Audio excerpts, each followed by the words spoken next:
في هذا الفيديو غنعاود لكم قصة اللي حيرت العالم كامل. القصة اللي غتسمعوها الخوت النهاية ديالها غير متوقعة نهائيا. أيها الخوت، القصة اللي غنقول قصة حقيقية، وهذا الشيء طرا في 1954، ومن هذيك الوقيته حتى لدابا بقات هذه القصة غامضة وسر حتى واحد ما عارف يحلو. اوكي يا الخوت، اليوم عندنا قصة هربانة بزاف، ولكن قبل ما نبداو تفاعل طايح. الا بغيتي تدعمني دير سبسكرايب وكتب لي الرأي ديالك لتحت. سنة 1954، أي قبل 69 سنة من هذا النهار، وصلت طيارة المسافرين في المطار ديال طوكيو باليابان. الطيارة وصلت في الظهر، أي الساعة 1 العشية. أغلب اللي في الطيارة كانوا من اليابان، ولكن كانوا القليل من الأوروبيين، يعني كانوا قليل من الجنسيات مختلفة على الجابون. طبعا الطيارة وصلت بكل أمان وهدوء. هبطوا الركاب من الطيارة ودخلوا للمطار. داكشي كان كله عادي. المسافرين بداو كيديروا الإجراءات المعتادة، حرفيا كل شيء عادي. وهذا الشيء حتى تبدا القصة الغريبة. هاد الشخص الخوت الصورة ما وضحاش بزاف، ولكن الشخص هو شاب جاي من أوروبا. اللغة ديال الأم اللي كيدوي بها هي الفرنسية، ولكن خونا كان كيدوي بالفرنسي وكيقدر يدوي بالياباني، وعنده خبرة بشحال من لغة. سبحان الله، بحالي كنهضر بالعربية شوية ديال الخنقل. خونا وصل الموظف ديال الجوازات وسولو علاش جاي للجابون. قال له الله يحفظك خويا، جيت للجابون باش ندير واحد اللقاء مع واحد الشركة.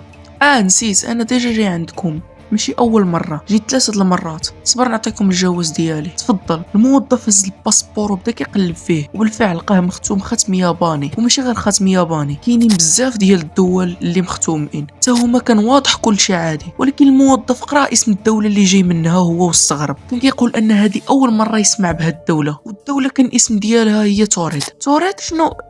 كيفاش؟ الموظف مشى قصد عشرانو، قال لهم واش عمركم سمعتوا بها؟ قالوا له لا، هذه اول مره نسمعوا فيها، احنا متاكد ان هذه ما كايناش اصلا. رجع الموظف كيقلب في الجواز باغي يشوف واش مزور ولا شي لعبه، ولكن تصدم ان الجواز اصلي 100%. خونا استغرب. اجي معنا خويا لغرفه الانتظار، بغينا نستجوبوك واحد شويه. الموظف استغرب، قال صاحبو ان هاد الدوله اول مره يسمعها، وتصاحبو وافقوا الراي. داوه للغرفه من ان الجواز كيدل انك جيتي من هاد الدوله. صافي غير هاد الشيء هاكو الخوت. وبالفعل عطاهم الاثباتات. هذا الاثبات ديالي، وعندي شي فلوس في جيبي تا هما، وهذا هو الكشف ديال الحساب البنك ديالي مكتوب فيه الدوله اللي جيت منها، هاكو تفضلوا. وبالفعل الخوت الموظفين دقوا في الورق اللي عطاهم، وداك الشيء كان صحيح 100%. وهاد الاثباتات كانوا كيدل انه جاي من دوله سميتها توري. مستحيل يكون هاد الشيء كامل مزورو. الموظفين جاو نيشان، قالوا له انهم عمرو سمعوا بهاد الدوله اللي كتهضر عليها. جابوا له خريطه ديال العالم وقالوا له ورينا الدوله ديالك فين كاينه. قال لهم كما كتشوفوا الدوله ديالي كاينه هنا. حط عليها صبعه، والدوله ديالو كانت صغيره بزاف، كانت ما بين فرنسا واسبانيا. ولكن الموظفين فاش شافوا الدوله اللي حط عليها صبعه لقاو مكتوبه دوله انادورا. ما كاين حتى شي اثر لشي دوله سميتها توريد هنا. قال لهم مستحيل، الدوله ديالي عندها اكثر من 1000 سنه، مستحيل ما تكونش في الخريطه. وواحد الحاجه، هذه ثالث مره غنجي عندكم اليابان، وعمرني لقيت شي مشكله في هذا الشيء، ودابا نتوما جالسين كتهموني بشي حاجه اللي ما كايناش. عفاكم، الا كنتو طانزين حبسوا هذا الشيء، راه ما مساليش، وعندي مقابله ضروريه مع الشركه اللي قلت لكم. هذا شنو نديروا معاه عاوتاني؟ المشكله انه كيتبت انه جا الجابون 2 مرات ومختومين. دوله شنو هي؟ عمرني سمعت بها وكاع ما كاينه في الخريطه. شوف اخويا الله يحفظك، كاين برا بنادم كيتسناو، وما بغيناش نطولوا الموضوع. ياك جيتي لهنا باش تقابل شي شركه ياك؟ اخويا الشركه كاينه هنايا. مزيان، اعطينا رقم الشركه اللي عندك معاها مقابله وغندويو معاها. وديك الساعات الا كنتي تتهضر بصح غنختموا لك الجواز وغيمكن لك تمشي. خونا بالعكس عليه، جبد الرقم ديالهم قيدوا عندكم 06. وبالفعل الخوت صوناو عليه وسولوا على هذا الشخص، وهنا كانت الصدمه. الشركه قالت ان حتى واحد ما داير معنا موعد اليوم. الموظفين استغربوا وقالوا اوكي. سولوهم على الاسم ديالو، ولكن كانت الصدمه في الجواب ديالو.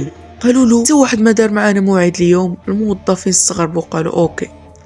غنعطيوهم سميتو. قالوا لهم واش كتعرفوا هاد السميه؟ قالوا لهم هاد السميه اول مره كنسمعوها، ولا متوقعين اصلا يجي شي واحد بهاد السميه. خونا تعصب وقال لهم لا لا لا لا لا، نتوما طالقين عليا وجالسين كتمرقلوا بيا. عرفتي شنو؟ عيطوا للمسؤول. خوتنا قالوا له صافي احنا نعيطوا لنا غير حتى حنا. قالوا له يلا تسنانا هنا، احنا نعيطوا للمسؤول ويجي يتفاهم معك. الموظفين دوا مع المسؤول، ولكن قال لهم انه ما يقدرش يجي حيت عنده شي خدمه ودار معاهم العشيه غيجي يشوف مالو. ولكن على ما جيت ديروا هاد خونا وحطوه في شي بيت في الفندق اللي كاين في المطار، على ما نقضي الغرض ديالي ونجيب العشيه نشوف مالو.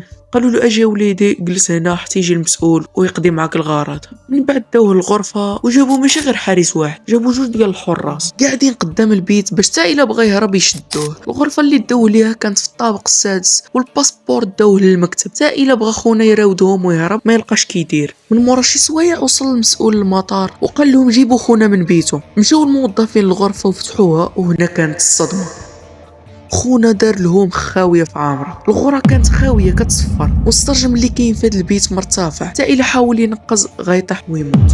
ولكن كيفاش هذا الشخص ما كاينش؟ والمصيبه انه ماشي خونا بوحدو اللي اختفى، حتى الشنطه والحوايج ديالو اختفاو، رغم انهم كانوا محتاجينهم ومستحيل يوصل لهم. والحراس اللي كانوا في الباب اكدوا انه تا واحد ما خرج من البيت. اتجهوا الموظفين للمكتب، مشاو للمكان اللي كانوا محتاجين فيه الجواز، ما لقاوش الجواز اختفى، وخونا تا هو مع الحوايج ديالو بدون اي اثر.